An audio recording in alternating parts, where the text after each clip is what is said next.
The electron transport chain mass produces ATP and is located at the inner membrane of the mitochondria, also known as the cristae.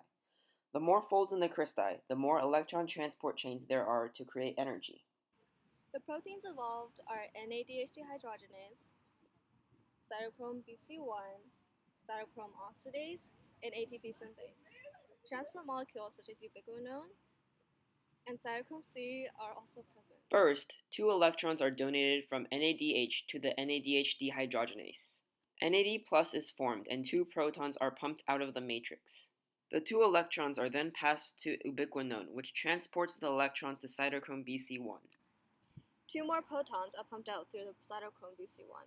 At the same time, FADH2 passes 2 electrons to ubiquinone and 2 protons are pumped out through the membrane.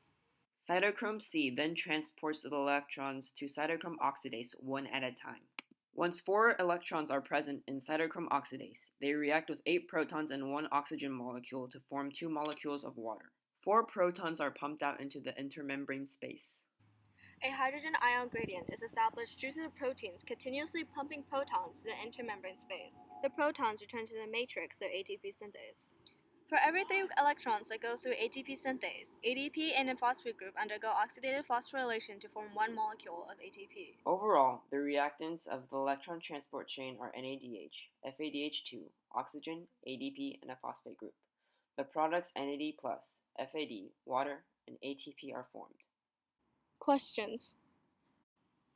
1. What is the relationship between the number of folds in the mitochondria and ATP produced? 2. What are the products and reactants involved in the reaction in cytochrome oxidase? 3. Why must a hydrogen ion gradient be established between the membrane?